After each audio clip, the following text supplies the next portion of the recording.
Villagers, thank you for your love and support. I appreciate you. All those who are liking, sharing, commenting, I say thank you so much. Family, open your ears to the words of the old lion. On this March day in 2026, the wind blowing from Kampala is not a breeze, it is a storm.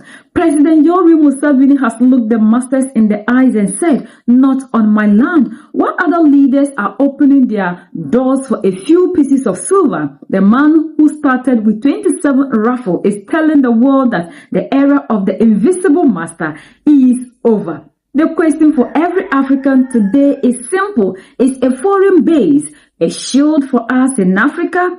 History is a mirror that the masters don't want us to look into. Museveni knows that the power of the West is a paper tiger when it touches the red soil of Africa. He remembered the protracted People's War. He knows that in the 19th, rebel captured the very weapons that the masters sent to the regime that were fighting.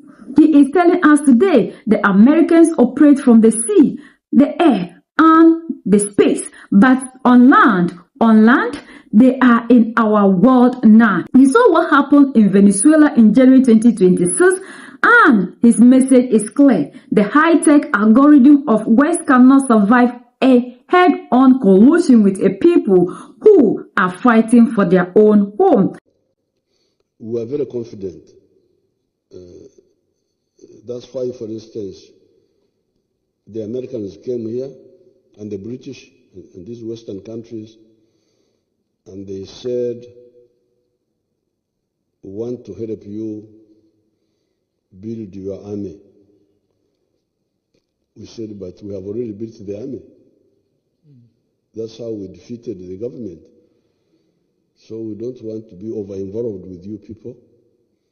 We can have share some experience.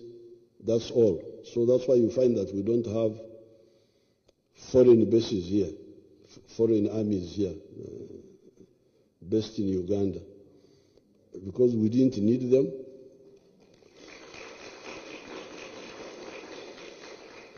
We said, foreign armies, what? We can defend ourselves. We don't need anything from anybody. If we need knowledge, we can come and learn and come back. And then we had, of course, they normally, when you hear these African countries getting problems, Niger, this one, Burkina Faso, Mali, Central African Republic, they get problems because of that over-involvement with foreigners in the issue of security. So you can take one example. There's what they call SOFA. SOFA, S-O-F-A, means Status of Forces Agreement.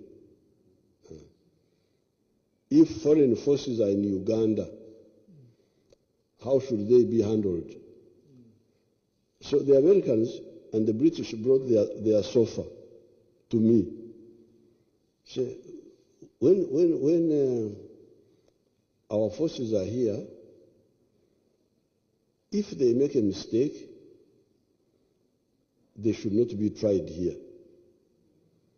They should be tried in the U.S.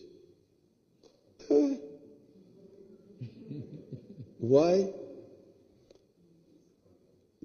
Then I said, okay, can we make it reciprocal? So that if our own people are in the U.S., they make a mistake, they are brought back here. So, no. So I said, Then even at one time, I was trying to compromise with them. I said, okay, I can, if somebody fights in the bar, I don't mind, you can take him and try him in California. But what if he kills a Ugandan? Or rapes a Ugandan girl? There's no way we can say that you take him away to be tried somewhere else. There's no way. So no, but you see other countries are doing it. I said, if other countries are doing it, that's their business. But not us. So we have never signed a single sofa with anybody in all the time we've been here. So they just come and go, we refused.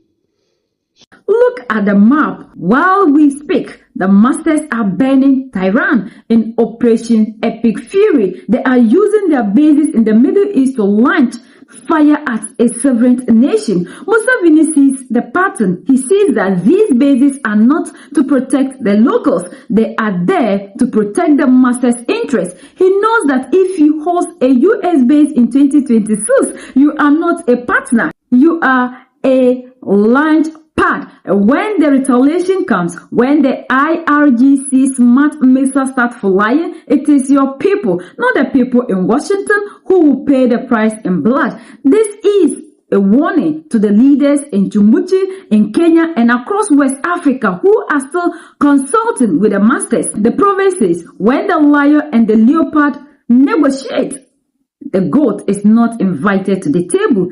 The goat is the table. Museveni is telling you, by hosting these bases, you are inviting the master's enemy into your own backyard. You are giving up your sovereignty for a seat at a table when you are the meal. Look at the AES, Mali, Niger, and Burkina Faso. They kicked the masters out and stood on their feet. They realized that a foreign shield is actually a foreign chain.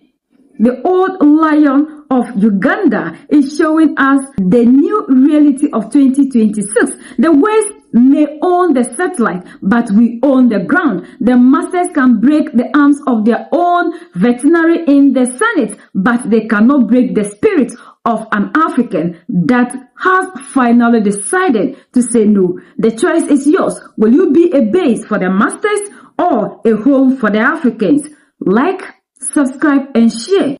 This is amazing that now we are seeing that our leaders are rising to say no, because what is currently happening in the world right now in the Middle East, which we know now is no longer in the Middle East alone, because it has spread. It's not a global thing and not a local thing. And that is one thing that African leaders must learn, because fighting on the sea, the Indian Ocean touches the East Africa. And this is telling us that the war has crossed into Africa as long as the Indian Ocean is a battleground. And look at what is happening to these military bases that we have in other Arab countries in the Middle East. There is fire everywhere. It's the people that are suffering, to the point that we heard that these Arab nations, according to reports, they came out complaining that the United States of America has left them. They have abandoned them for them to be on their own to the mercy of the Iranian missiles. Because according to Iranians, anybody that is hosting these foreign bases that they are using to attack them has become a target, because they are hosting the interests of their enemies. So for that matter, they will not leave any stone unturned. Look at Qatar, Kuwait. Look at what is happening in the UAE. Everybody is on fire, to the point that Arab nations are now coming together today, 6 May 2026, to say that they don't want to belong to these American whatever. They are withdrawing their support, their billion investment in the Arab world. They are taking everything out because they are seeing the danger that is coming to them. And according to them, they don't want to lose the little that they have. So they want to protect it. And for that matter, they don't want to be involved in whatever that is happening. And if African leaders are still sitting here with the intention of receiving these bases in Africa, Iran has sent a very strong warning that if you allow your soil to be used against them, you will be a target. And the target, the bombs and the missiles that will come wouldn't go to the United States of America. It is Africa that will suffer. And who will suffer? It is we, the citizens, the innocent ones who never went to negotiate with these people. We will be at risk. And that is why we are saying that Africa should be a neutral ground. Look at what is happening to Saudi Arabia. Look at what is happening to Oman. Oman, that ever since this war started, there has been the negotiator, the mediator, the peace playing role has been hit hard because Iran is saying that they are having their interest, and that is the reason to which they are having their headquarters and other things in Oman. So please, African leaders, we the youth are telling you that we don't want to be under the mercy of anybody. Africa, we are not part of the Middle East. If the United States of America wants to fight its wars, let them use their own land, their own soil to fight. We just want to be at peace because we don't want to invite anybody like Museveni is telling you. See, foreign bases isn't a shield, though. It has been exposed ever since this thing happened.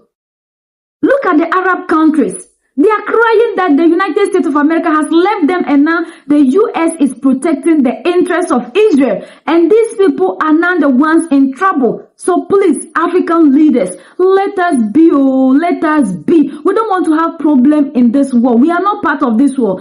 And as long as you don't want to be part and we claim we are neutral, then we don't need any foreign base in Africa. And those that you have, at least find a way of making sure these bases wouldn't be used in this war, so Africa wouldn't be dragged into the war. We are the only ones that can set ourselves free. United we stand, divided we fall. And united we keep standing forever and ever. The greatest enemy of the African is mental slavery. So let's decolonize ourselves from mental slavery. Let's keep sharing to educate our brothers and sisters. Together we make Africa great for ourselves and the next generations that are going to come. So that's the latest around the world, in Africa, East Africa, and in Uganda.